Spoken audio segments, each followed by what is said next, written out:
Afternoon, fellas. How are you doing? I know Tim's got some issues with the weather. Can you hear me okay? I can hear you, yes. Okay, knock on wood. Hopefully this doesn't last long, but we got a thunderstorm happening, just torrential rains out there, and thus my subtitle below my username. I don't know if you can read that or not. I command the lightning's hand. That's a bit of a deep cut.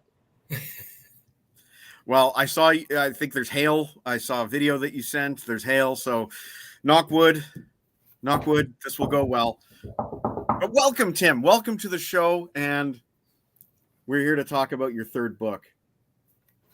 I'm really proud of you, man. This is quite an accomplishment. We do have the link here where you can buy the book at your local Amazon, but here it is, folks. Let It Be Your Guide to Kansas Album Review by Tim Durling. And if you're a Kansas fan, this is something that you're going to want. Jex, did you want to kick it off with the first question for Mr. Durling? Yeah, okay, sure. Tim, welcome. Uh-oh. Okay, let's start easy. So it hasn't been too long since the release of your second book, The Y&T Down with the Count. I'm just wondering if it was just because it was easier this time around. You published 2 books in the past. Was it easier, or did you have it prepped beforehand? It's funny, Jax. You froze for a second, or I froze, but hopefully this gets through.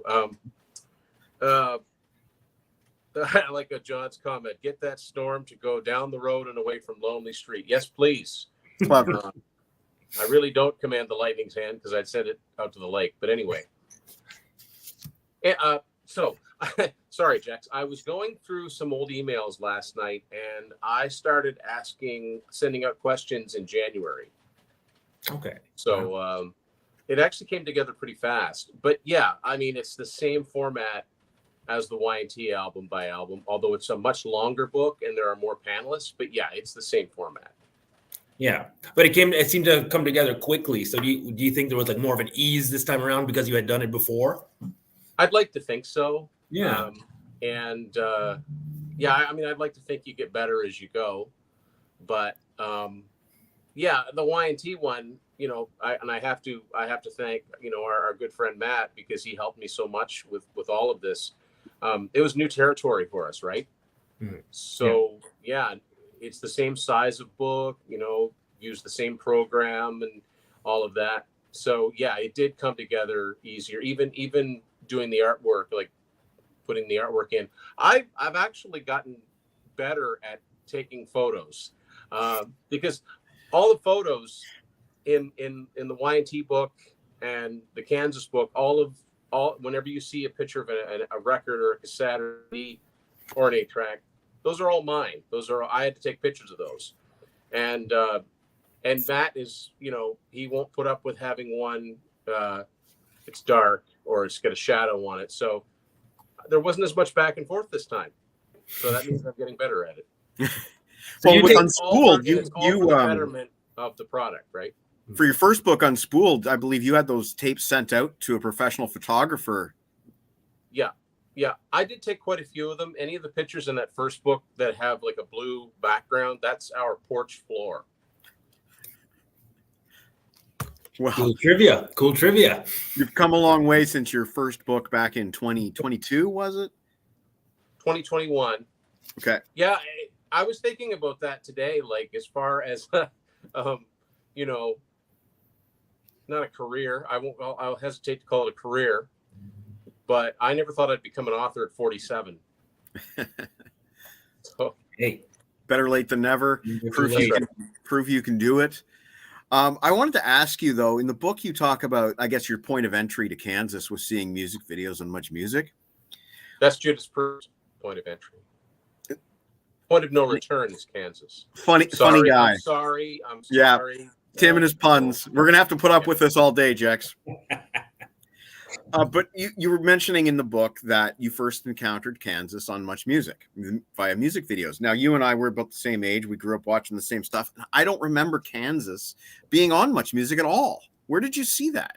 Yeah, I don't think you actually watch Much Music. I just think you have a lot of old footage. We've had this conversation before because there's certain things that Mike and I are just right locked in on remembering, and other things he's like, how can you not remember that? I'm like, I don't know, Mike. I think somebody gave you old footage. You weren't watching. I'm kidding. No, it certainly wasn't a lot. But they had a song, actually. I happen to have the 45 here, called All I Wanted in 1986 from the Power album, one of their best, I think. One of their best albums.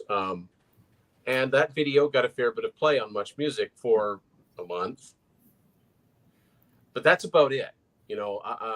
That's really about it. But that was the first time I'd ever heard of them. It was the first song I ever heard by them. And I just happened to catch it on Much Music. Much like Y&T, I saw the video for Don't Be Afraid of the Dark the one time it played on the Power Hour, and that was enough, right? And if I hadn't been watching at that particular time, who knows? Who knows indeed. I mean, you named your channel Tim's Vinyl Confessions. So, if you'd never encountered that music video that day, we might be watching Tim's auto repair or something like that. Well, yeah, it's funny. And it's funny. We're in July now. The end of next month, the end of August 31st to be exact, will be exactly 10 years since I started my YouTube channel. I didn't know any of you guys then. Yeah. And my very first episode was going through my Kansas vinyl. Now, yeah, they have an album called Vinyl Confessions from 1982. I also thought it had a good ring to it. It does. So, but yeah, if anybody's ever wondered, well, where did you come up with that? That's where. There you go, folks. Jex, you want to throw him a hard ball or a softball? I have a question. I don't really have hard balls. Oh, you have a question. Did the mailman arrive, Mike? No, I'm still waiting. He might be held up by weather. We've had a storm too. What would be cool is if he arrived as we're. That's what I'm planning to choreograph it that way, but it's certain things are out of my control. But we are waiting for some mail. Okay. As far as physical product goes, I do have this to show that Tim gave me last year. That's so awesome, and I gave that to Mike along with a bunch of other spare 8 tracks that I had. That wouldn't have been one I would have sent to him because he wasn't familiar with them. But I thought, well, why not? And then we got talking, and then the book happened, and then just earlier this week, I'm like, hey, wait a minute. I think I sent you a Kansas 8-track. So there it was. And by the way, that looks completely different than mine because mine's a Canadian. Completely different. And this one here is... That's a wraparound. This has a New York address. Yeah, but that's a wraparound one where the sticker goes completely around the 8-track as opposed to just the cover being it's like a square. And then the side label and the back. And I know everybody's out there going, nerd! We like that stuff. If you stuck with us this far. Yeah. My music corner. What a long, strange trip it's been. You know something? It's only because of Tesla that I know where that comes from. Yeah, that's true for me too. Yeah. Okay. So we have a question from Roger here. I see that. No, without repeating it verbatim, is there any Kansas song or album at first that you thought this sucks, and then you gave it another chance, and you're like, it's awesome? Nope. Not a single one. Nope. You loved them. Nope. Not everything was. This is amazing. First time I heard it, but I never heard anything that I thought, well, this is outright bad. Yeah.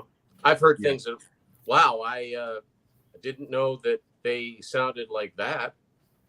For example, the Best Of CD. I'm going to pretend Jex is holding his up. The first time I heard the song "Fight Fire with Fire," I never would have dreamed that was Kansas. I love it. It doesn't sound anything like what I thought Kansas sounded like, and that's one of the things that intrigues me about them. They've got all these different phases in their career and sounds. Yeah. So, Jex, you did have a question. Yes, he did. Yeah. So I know we're going to be addressing the artwork a little later, but I do want to address something because I don't feel like it gets mentioned enough, and I appreciated it right out of the gate. Mike, if you would be so kind as to hold up your copy since I don't have mine. I know what he means. Want to flip it over to the spine? There Spine. You go. It doesn't get mentioned nearly enough, and I just love I love that little tip of the hat, if you want to call it that. Tim, why don't you tell us, for those who don't know, why don't you tell us the inspiration behind the spine? Well, yeah, I've always wanted to do this with a book or something. I used to do it I burn CDs and make covers for them all the time and do this. But Kansas were one of the many classic rock bands that were on CBS Records. And so CBS CDs back in the day had a distinctive look to them. The cassettes did too, but mostly the name of the group. But the CDs used this something very close to this font. It's called the Impact font. And so I wanted the spine of this book to look like an old CBS CD, because initially I wanted, we thought, are we going to have the cover completely wrap around? And I thought that would look nice, but I want to do this.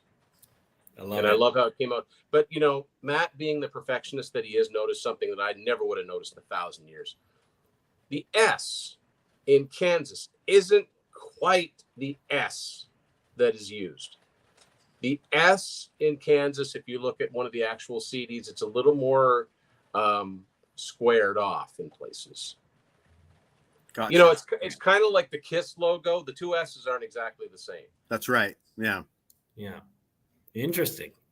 Yeah. So that was definitely, I knew that the eagle-eyed people that buy CDs and bought old CDs, like if you've just got remastered ones, that would be lost on you. But if you've got any amount of old CDs by Aerosmith or Cheap Trick or Loverboy or Kansas or Toto or Aria Speedwagon, or Judas Priest, Ozzy, Willie Nelson,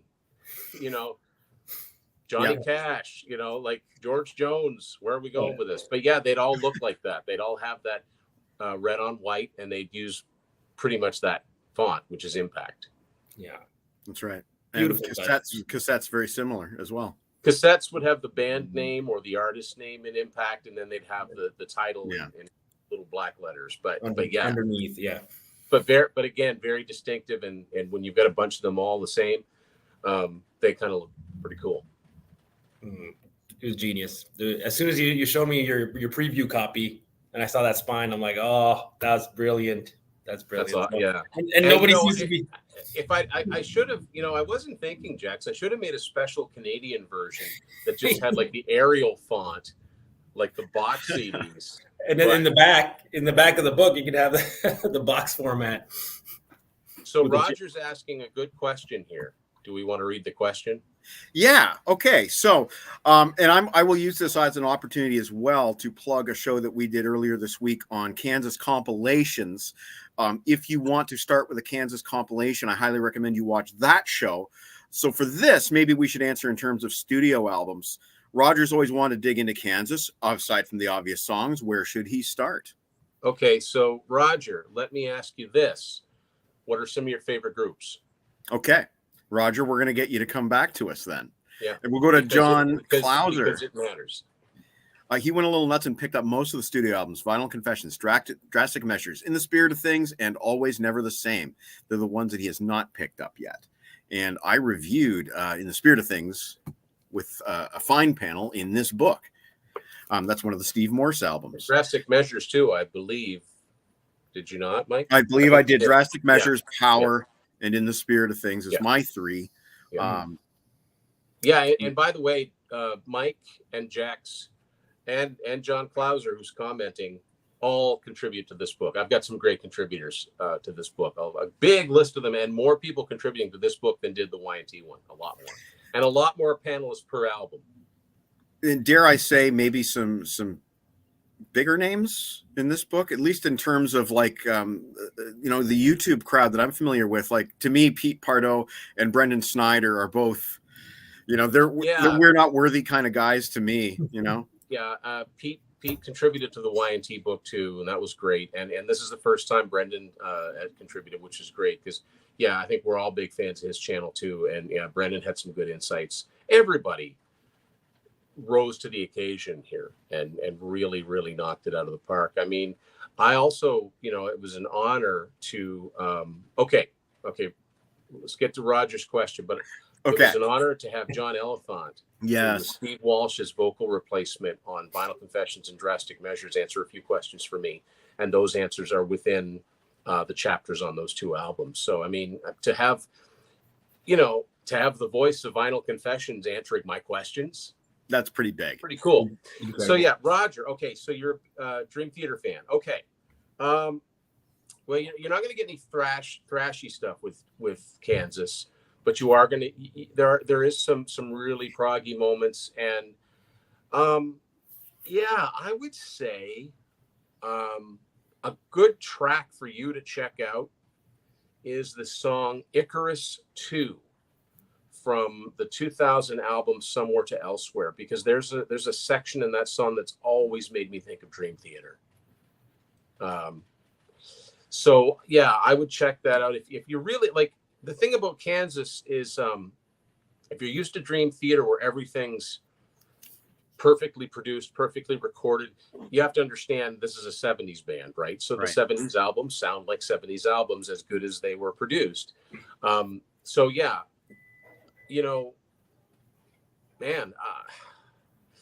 Somewhere to Elsewhere would have some good moments. And I said this, I was recently on Lair the Alchemist, and if you like stuff that's heavy too, I'm going to go a little bit crazy here because nobody in the right mind would say this. I'm going to say Freaks of Nature from 1995. And I think Jex will back me up on that one because that's one of the albums that he talked about. That's a relatively latter day album, but it's got some heavy songs on it and some really proggy moments too.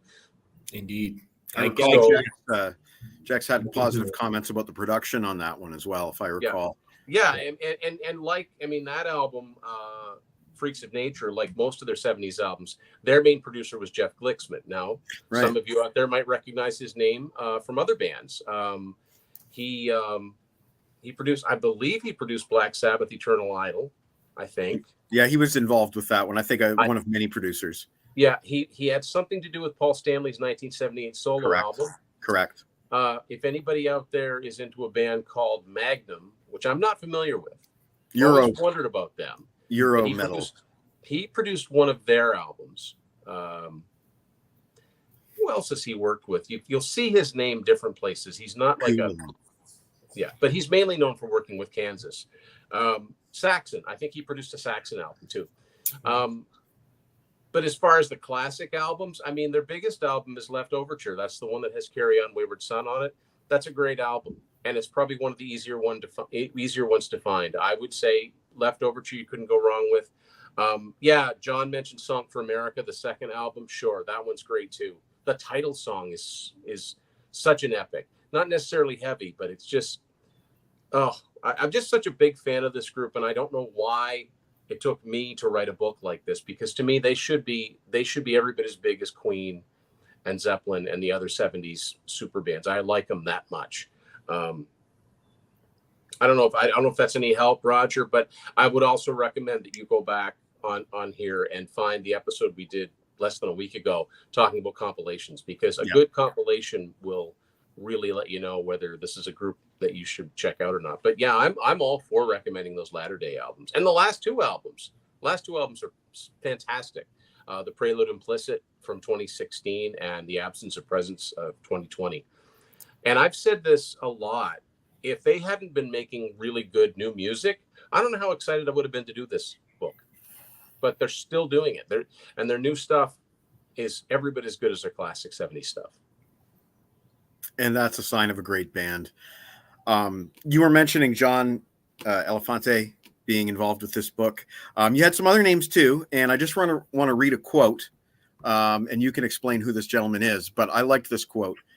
Jeff Wagner says that this book here is a fan's ear view of what makes Kansas's music so special. And that's a very succinct way to put it. Who is Jeff Wagner? How did you get him involved?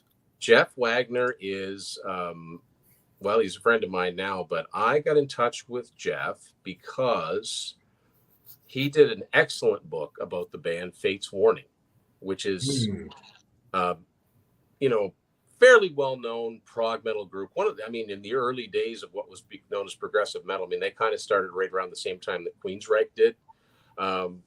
And they were a big influence on the likes of Dream Theater, but they never got as big. And so when I found out that there was a book about Fate's Warning, I'm like, I got to get this, because who's writing a book about Fate's Warning? And so I got to know Jeff. I had him on my channel. Come to find out, not only, is he a writer, he also has the Radical Research podcast, which talks about all kinds of stuff. But he was also employed by Inside Out Music, which is a big prog label distributed by Sony. And he was actually involved with signing Kansas to Inside Out before the Prelude Implicit came out. Because the Prelude Implicit was their first album in 16 years. There was a big gap. It's all explained, but there was a big gap. And what I thought was really cool about them signing to Inside Out is that it was distributed by Sony. So I said, well, in some ways, they're coming home, back to where they started. So yeah, Jeff was kind enough to write the foreword to my book, and he also contributed to some of the panels. And I've been talking to him a lot since then, and I've got something coming up on my channel that Jeff was also involved in. I won't be talking to him, but it's another author I'll be talking to, but it's very much in line with the kind of music we're right in the middle of talking about now. So yeah, it was an honor to have Jeff. This is somebody that worked with, the modern day version of Kansas, and give his okay on this book too. I also talked to Denise de la Cerda, who was the she's a tattoo artist by trade. But Denise did the artwork for the last two Kansas studio albums and their two live albums. That they all have spectacular art. And I have a really cool poster that she sent me, which is something she was commissioned to do for the 50th anniversary without causing any harm to anything. I'm going to try and swing this around, see if you can see this or not. Oh, wow. Yeah. From the light. Hold on just a second here. Okay. Move this out of the way. I don't know if you guys can see that or not, but yeah, I'm going to zoom in, but yes, we can see it. Yeah, it's a collage that's got all kinds of imagery from their previous albums. Oh wow! And it's just so cool. Yeah, I was very honored to not only talk to her but also get have her send that to me. So she's in the book. Yeah, I did I repurposed some previous material because I did an interview with her a few months ago that I actually, just a second, guys, actually aired on my channel. And I basically transcribed that interview in the book. Okay. Okay, yeah. So I'll put Roger's question up here. Is there any Kansas song that you've burned out on? And he doesn't blame you if you've picked Carry On My Wayward Son, although I still love that song. I'm curious, Tim. You never burned out. There you go. Nope. That's the thing about Tim is that I'm trying to be sort of like take a step back here and be the objective observer, but Tim is such a passionate music fan, and he doesn't BS you. If he doesn't like something, he'll tell you. But when he loves something, it's coming from here. Thank you, Mike. I'll tell you right now, like, as anyone knows who's watched my show, I'm a huge Journey fan. Mm-hmm. I need never hear Don't Stop Believin' ever again in my life, ever. I'm ruined. It's ruined for me. I agree there. I can second that. Too much. I don't know. But Carry On Wayward Son, Dust in the Wind, those are evergreen. I wanted to bring this up. Just full transparency here. First time I ever heard Dust in the Wind, it was dedicated to a man named Blue. Yeah, in a movie called Old School. What did you think about Will Ferrell singing that in the funeral scene, which is quite hilarious? It's interesting. That's really interesting because that was a time when hardly anybody was talking about the music I loved. It was a real wasteland. It was a real wasteland. And I just think, hey, if it gets people to hear that song, great. You're my boy, Blue. You my boy, Blue. That's exactly. And listen, I think it's great that Carry On Wayward Son had such a rebirth used in Supernatural. That's how my kids first knew it. It's Right, sort of I didn't the know unofficial theme this. song to that show, and they played a lot of great classic rock songs on there. Yeah. To be honest, Foreigner, Boston. I mean, it was great. But yeah, Carry On's the one, and the band themselves have recognized that, and they've been at Comic Cons, and you know, it's really helped. You know, if you go on RIAA.com, that song is sold like I don't know how many streams it's had, but I've never gotten tired of it. It's a perfect song. And my comparison there, because we're not talking about your average, you know, just commercial rock band, it's like if Tom Sawyer comes on the radio. I've never changed the channel because it's still Rush on the radio. Yeah. So crank Guitar it up. Hero, exactly, Roger. Yes, Guitar Hero. Those games, Guitar Hero and Rock Band, those games were great too. I mean, you know, our friend Will, we've had Will, you know, he's an original TBC co-host. He's a lot younger than any of us, even Jex. He's even younger than Jex. And he first heard a lot of the songs that a lot of the bands we've talked about on here through those games. So I think that's fantastic. I think it's really great.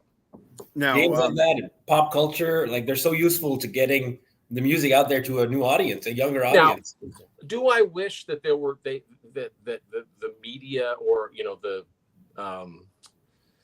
what's the word I'm looking for, the industry in general would pick a couple more Kansas songs to zero in on? Yes. But hey, most bands, there's one song like Journey that they just smack you over the head with. Kansas at least has two. True. And the second one, Carry On My Wayward Son, my first exposure to that was via a 1995 covers EP by Dream Theater. So, you know, the big medley. That is so good. Yeah. They go from Carry On Wayward Son, Bohemian Rhapsody into Lovin', Touchin', Squeezin'. Oh my gosh. Yeah. Which is Jex, when you gotta go on YouTube, put in Dream Theater, the big medley. Okay. It's Pink. They go from Pink Floyd, Kansas, Queen, Journey, Dixie Dregs, and they wind up with Genesis, and it's so seamless and it's so good. I believe John T. will say, of course, why have you taken this long to mention it? I believe that Yngwie Malmsteen around that same time did a covers album with Soto, and that's one of the songs he covered. Really? Technically, Journey has two songs, Separate Ways. Yeah, Separate Ways is becoming that. And yes, this is the change of season. I don't know if CP I can talking about. I talked about this with Peter Kerr when we talked about Frontiers. Separate Ways is bulletproof. I don't think I can get tired of it. I'll never get tired of it, except for that remix. The remix is terrible. Don't Stop Believin' has become like Freebird. It's a cliche, which is a shame. It used to be one of my all-time favorite songs. Now that's a whole other show that we could get into. It comes on, and I'm like, I'm done. I know, Jex, did you want to set up what's coming next? Yes, gladly. Well, right. There was something. Yeah, I'm being set up here, and I don't know what this is. You are being set up. This is a Grab a Stack of Rock first. I will say that the rain appears to have settled, so that's good. I was honestly thinking that. Yeah. Well, don't conk out now. We don't want you to miss this. Yeah. Sorry, go ahead, Jex. Trying to position this stupid. Okay. It's a perfect segue because since the artwork has been mentioned, we can talk about the artwork of the book. But we thought instead of just asking you about it, we have a little surprise for you, Tim. So I would like to present to you for the very first time on Grab a Stack of Rock from Go North Designs. This is Matt Phillips. Hey, Tim. I just want to congratulate you on your third book, Let It Be Your Guide, the Kansas Album Review. And of course, it's #1 on Amazon under music recording books. Now, Mike wanted to have me on his show to talk about the artwork that we worked on for the book. And I just want to give a quick introduction about myself, people who don't know me. I've been friends with Tim for over 30 years. We met in college. And I've worked on all of Tim's books in various degrees. And so my name is Matthew Phillips. My company's name is Go North Design, Inc. And this is actually my 20th year of working from home as a self-employed graphic designer, so that's been really cool. And incidentally, this is 10 years of the TVC, so check out our TeePublic page. You're going to see some cool 10-year anniversary TVC merch. Now let's actually get back to what Mike wanted to have me on here for. So, Let It Be Your Guide, the Kansas album review. I had a joy working on this cover and this book with Tim. I think this is the one that we're actually the most proud of so far as pulling together a really cool concept for the cover. We had so many awesome contributions from 29 other Super Kansas fans. Mike wanted to have me talk about how we developed the artwork for this book. I want to roll it back just a little bit to Tim's first book. So let's see if your collection is up to the TVC standard. What I mean is, do you have a copy of Unspooled? Yes, this is one of the original Kickstarter hardcovers. Yes, it's still sealed, and no, it's not for sale. Then, of course, we put out the paperback version as well. This was also on Kickstarter. Again, still sealed. And finally, anyone can order this really awesome version from Amazon. This is Unspooled by Tim Durling, his first book. This is a print-to-order book on Amazon, and I can't believe how freaking gorgeous this is for a print-to-order book. I mean, it's fantastic. So, yeah. So this is the first project that I worked on with Tim, well, first book project. And this one we probably spent the most amount of time on as far as taking photos. Every single photo you see in here, this is not stock photography. We had a wonderful photographer named Helga Renke from the area, actually pulling together over hundreds of photos showing off Tim's collection. Now, the very next book that came out, of course, is Down for the Count, the Y&T album review. And thanks to everyone who's bought a copy of this. I did work on this with Tim as well. I didn't do the artwork though. Of course, the artwork was done by none other than Hugh Syme, who's designed how many album covers for Rush, and I think he's done stuff for Dream Theater. Anyway, so this is what I had to live up to when we were going to design the artwork for this. Artwork by Hugh Syme. It's not, I can't exactly compete with that, but I really wanted to try. So this is what we came up with for Let It Be Your Guide. And I kind of wanted to show actually a few of the little, we call them Easter eggs or just different references on the book. That's what got Tim really excited. What I'm going to do is show you a few of the graphics that, the concepts that we worked on before this became the final book. I'll try to put some up in the screen over here, show you where this book design started, a few of the other images that we could have used. I had a few different styles. Some of them looked more realistic. Some of them looked more cartoonish. I'm going to try and show you some of those. And so this image, this is our first foray into using artificial intelligence to create the design for this. Now, I didn't just type, hey, design me a really cool book cover that looks like something a Kansas fan might love. No, it wasn't quite that simple. Although AI made it really cool for trying to storyboard ideas. And of course, Tim wanted to fit as many references on this book as we could. Now, there's some that are very obvious. You've got the pirate who refers to, I believe his name is John Brown. Kansas fans will know about the bird, of course. Is that an eagle? Is that a falcon? I'm not sure what, but the bird is going to grab this quill pen, which is something you've seen on some of their artwork. Of course, the violin, which is very synonymous with Kansas. You see the violin, but did you notice the little RS initials? Anyone tell me what that's for?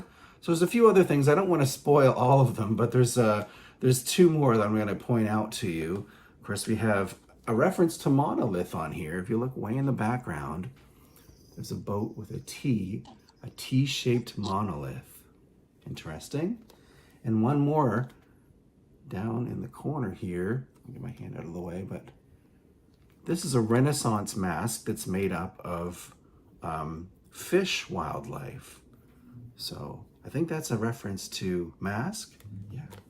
So those are all the different elements that I had to pull together to make this cover. It was probably one of my favorite recent projects. Oh, I just want to show one more because I thought this was kind of funny. We kind of debated on what we want to put at the top of this ship.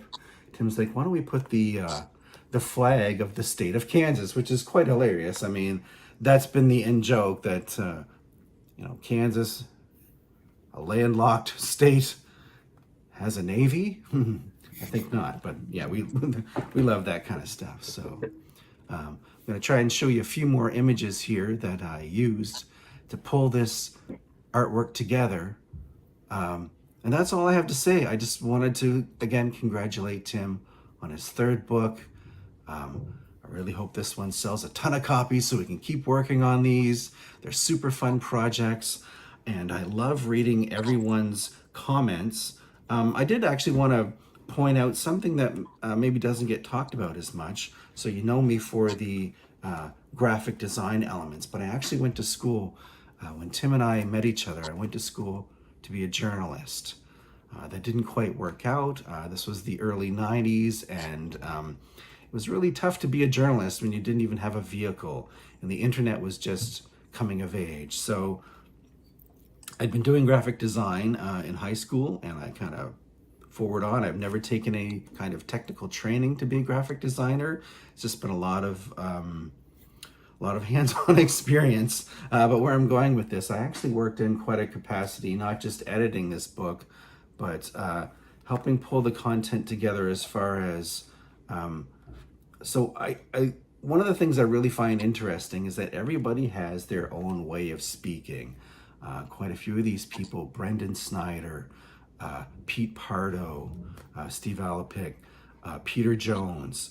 I can hear Jex Russell. I can hear their voices in my head when I'm reading their comments in this book. Now, I could have gone and sanitized the content a little bit to make it a little more generic so that everyone sort of spoke in the same fashion, but we really wanted to, edit out, the spelling mistakes and the grammatical errors and, do as clean a copy as we can.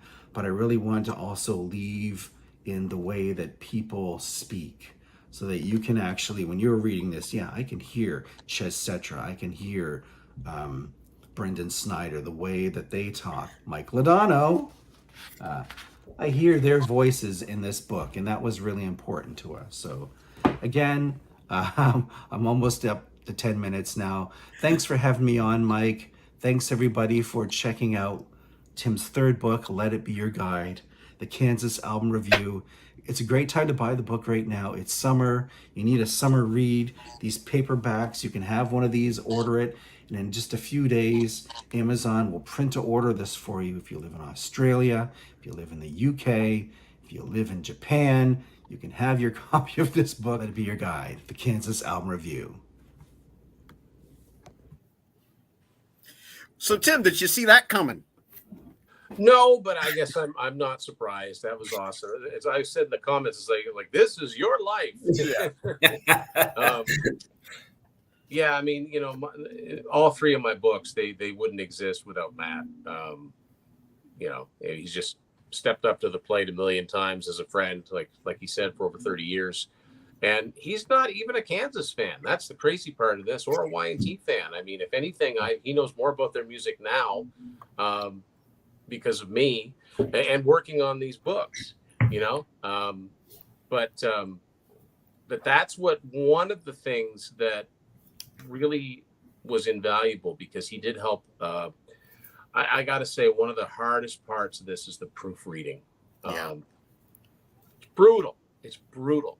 It's a skill set I do not possess, especially with my own work, because you look at it and you know what it's supposed to say, so you read it that way. Yeah. You don't see what's right in front of you. And also, there are, when you're a big band of when you're a big band of a fan, when you're a big fan of a band, sometimes you shorthand things, you skip things. And Matt's always like, well, hold on. What did you mean by that? What was the second single? What was the first single? If you said this was actually the second single, you'd have made it the first. What was the first single? Where I'm thinking, well, that's not relevant. But someone that doesn't know anything about the band would be like, well, yeah, what was the first single? Things like that. Good point. So, yeah, working on the cover was so much fun because we just got to put in all these little things. And there is a lot. I mean, yeah, there's a lot of things that, of course, the ship itself, right? The ship, it's not exactly going off the edge of the earth, but it's there. If you look closely enough, there's an anvil there. Yeah. And there's the whole idea of a Kansas Navy is just funny to me. But,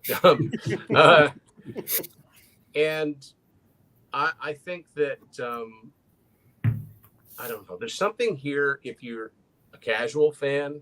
There's something here if you're a diehard fan. And if you're just into classic rock and you just know those two songs, there's a good read here because people really stepped up with the knowledge. You will learn stuff here. Roger's asking the question, what was Kansas' first single? I'm being serious. Well, I think it was the song Can I Tell You?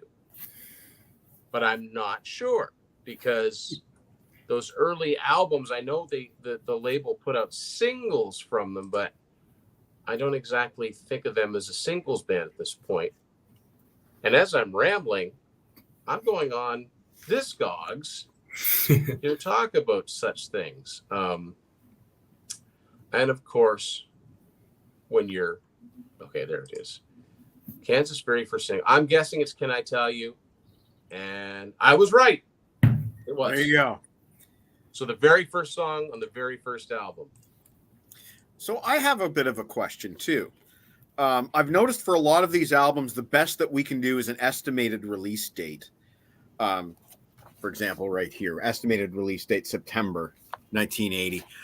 Tell us the story there. Why is this information simply not known for certain? Because I'm scared to death of Chris Preston. I knew it. And for those who don't know, Chris Preston. Chris is a good friend of the show. My Rock and Roll Heaven is where you find him. He's been on the Contrarians, or no, he's been on my show. He's a super, super guy. Maybe second, maybe only to Mike, the biggest Def Leppard fan I've ever met. Yeah, he's by far, he is the king. Yeah. And Chris is really like good at disputing release dates that are wrong. And He knows. He could write a book. He could write a book about release dates. He really could, and he really should. But the thing about release dates, even the bands themselves, most people, what do? They go to Wikipedia. Right. And here's the thing. Wikipedia is a useful resource, but it's only as good as the information provided. And some of the release dates are just wrong. And not only, Chris isn't just sitting back there saying, well, that's wrong. He can back it up. Yeah. He's done the research. He's looked at trade magazines that have it listed release dates. He also says, well, albums came out on Tuesday. That was a Sunday, for example. Yeah. So, so he looks at Billboard magazines and he sees, if it charted, hit the charts on such and such a date, it had to be released before that date. Barely a fair bit before that date. Yeah. One of the worst offenses, there's two really bad ones. One is the band that my last book was on, Y&T, and it's the Contagious album. To this day, I'll see people post September 5th, 1987. Like, no, that album was out in the early summer of 1987. It hit the Billboard chart in July. So how could it not have been released until September? Usually they're off by a few days. Sometimes in that case, like they're way off. Helix, Long Way to Heaven is another one. Used to say November 9th, 1985. And I'm thinking, I'm pretty sure I remember hearing Deep Cuts the Knife on the radio in the summer. And I did. Yeah. So, September is when I heard it. But then you get into the whole thing of, well, it was released 6 days late. It was, like an old Whitesnake album was released such and such a date in the UK, and it was released in North America 6 days later. At least you're in the range. That's why I want to be as accurate as I can or as truthful as I can. And if I don't know, I'm not going to say I know. I wasn't there. I wasn't working at the record store that day when the boxes came in. So that's why I think that I will always say estimated release. Smart move. Yeah. Because we don't want the wrath of Chris. No, I'm kidding. Chris is a super guy, and he corrects you in the nicest possible way. Oh, yeah. I'll make sure I tag him on this one so he knows that we all love him. Yeah. It would blindside him by that. Yeah, it's funny because I had talked to Chris about this, and he only had point of no return. So he wasn't, he said, hey, good luck. And he just, he didn't feel like he was up to the task. But I also talked to him because Jex will remember we did an episode with him on the CBS cassettes that came out in Canada, the chromium dioxide ones in particular. He bought a bunch of them sealed off eBay from someone who worked at CBS Records. And I'm like, do you remember who that was? And so I didn't pursue it any further because, Kansas, that's an example of a band that, their biggest success came in their home country for sure.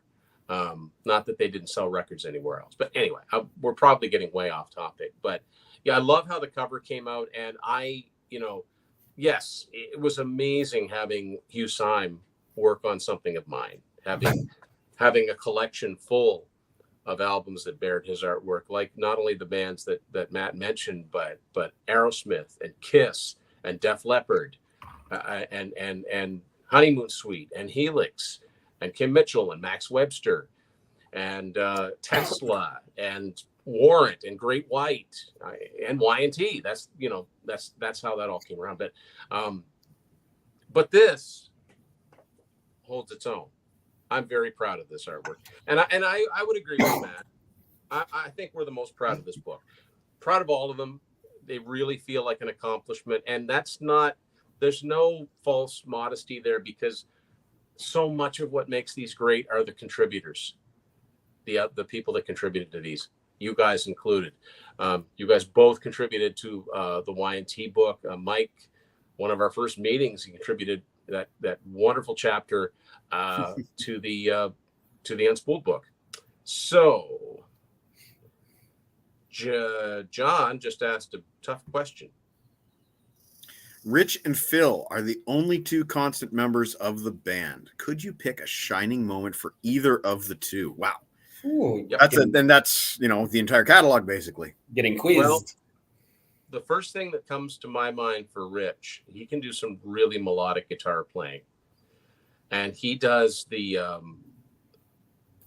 how would I describe it? Because it's so complex. The song On the Other Side from Monolith, Kerry Livgren does the main guitar solo, but there's sort of an outro solo to that midsection that Rich does that's just beautiful. It's not a really complicated solo, but it's just perfect. Phil Ehart is a drummer. None of these guys ever get mentioned as the greatest of whatever, which is a shame.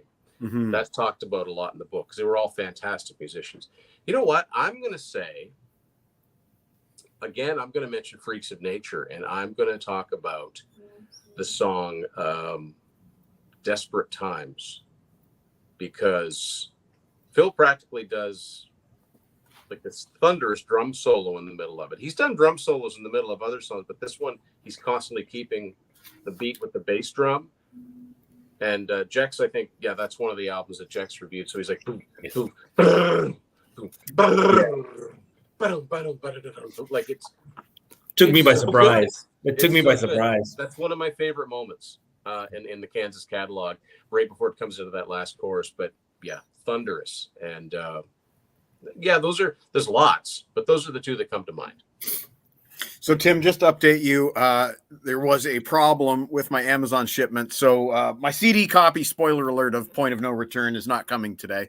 Wow. But here is my 8-track copy. There you go. And that's so wonderful cover art right there with the sailboat at the edge of the world. Well, that's the other thing that's one of the things that drew me in about this band was that their cover art was absolutely stunning. Most of their album covers are really great. Left Overture with the Yeah. with the old man and the quill and Song for America with that menacing looking bird. We don't know what kind of bird it is. Right. Right. Which is an eagle? Is it a falcon? The Monolith album cover, I just think is fantastic. And I don't even know why it's so enchanting to me. Roger says, would you say Freaks of Nature is Kansas' most underrated album? It's definitely one of them, Roger. It was their first independent album. And they basically self-produced. Well, Jeff Blixman produced it, but it was probably on a smaller budget. I know that they went to, I want to say, Trinidad to record it because they got studio time fairly cheap. It's a great sounding album. It's great material on it. But of their major releases, of their initial releases, I'm going to say Monolith is an underrated album. It's a very dark album, but it's so good. It's so compelling. Like, that's one of the ones I had Jex listen to, and I think that album took him quite by surprise. Oh yeah, the guitar work on it, like at some points, it's because it's so melodic, and then when you least expect it, the guitar work just gets heavy. Dare I say heavy? And I'm like, whoa! Like I didn't see that coming. So really enjoyed Monolith. Yeah, but I mean, you can't really. There's Grant. Hey, Grant. Hey, Grant. Hey. You can't really go that wrong with picking up Kansas. And this is something that I talked about with John on Lair the Alchemist. I wouldn't recommend someone start out with the album in the spirit of things. But it still has its moments.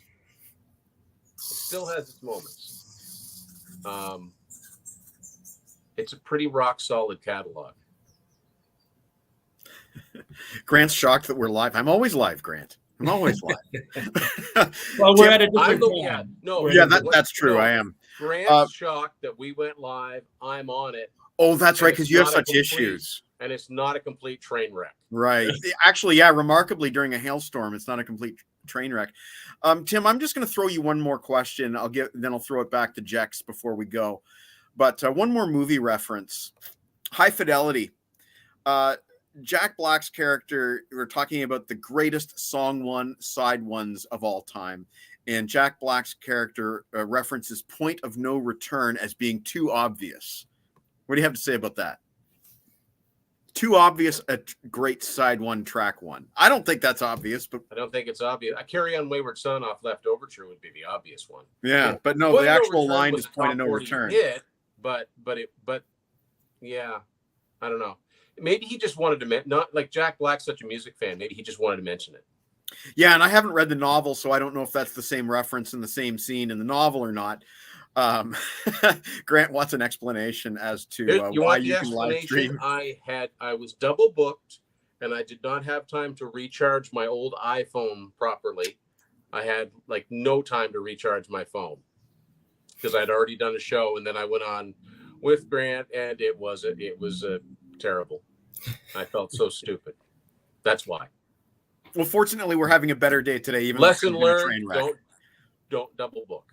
Don't double book, but also, hailstorms aren't the end of the world, as we're learning right now. Jex, it's funny, like we're talking to Matt. Matt lives about an hour away from where I live. Yeah. And let's see so about 13 minutes ago, he messaged me and said the rain's starting here now. So it's traveling. So Jex, it's probably coming my way. I command the lightning's hand. So Jex, before you get hit by lightning and have to conk out, any last questions for Tim? Yeah, well, this is perfect because I have to bail at 6, so we're going to be done right on time. But I guess to top it off, not a question, but I just want to congratulate you on this book, and I'm really proud of you. I know I've said it to you a few times, but I'm really proud of you and how far you've come. And I feel like it's special. It was Mike already addressed something I was going to say, but the fact that you started your channel and you named it Tim's Vinyl Confessions after a Kansas album. Now you're writing a book about Kansas. It feels special, and I'm really happy to be part of it. I'm honored that you asked me, and a little behind the scenes story for the people watching. At first, I was skeptical when Tim approached me and said, "Hey, I'm writing a book about Kansas. I'd like you to be one of the panelists." At first, I was skeptical because I said, I don't really know Kansas. I don't listen to Kansas. I know the obvious tracks: "Carry On, Wayward Son," "Dust in the Wind." That's all I can name. And then, so I was really nervous. I said, I don't think so. And then Tim said, well, that's actually perfect because you can give the perspective of a new listener. And then I was like, oh, okay, well, yeah, when you put it that way, sure. So he gave me the albums, and the rest is history now. It's all in print. But yeah, it was a great experience. I'm really happy to be a part of it. And I'm in good company, so many great panelists. And yeah, it's, I guess if I do have a last question, it would be, what can we expect next from Tim Durling? Stuff. Okay, You guys know What- I like to play it close to the vest. And also I am working on something, Okay. Okay. but I'm not even close. You know, this is just out. And you know, all I can say is watch this space. Literally, because I'll be talking about whatever he's doing. But it's pretty amazing. It's pretty amazing that in 3 years I've got 3 books in my name, which is I never thought that would happen. I didn't think that I would do more than one. Book on the Go-Go's. I'll let Jex do that one. He's the one with the Go-Go's records. I do like the Go-Go's. Head Over Heels, the Go-Go's album review. You know, no Love matter Boy, what, that's not a bad idea. It's not a bad no matter idea. what Grant guesses, we're not getting an answer out of Tim today. Tim likes to play his cards very close to his vest. Well, We'll have to wait. You know what? You know why that is, guys? Because anybody who's a Kiss fan and anybody that ever watches Three Sides of the Coin, there's a book that still hasn't come out.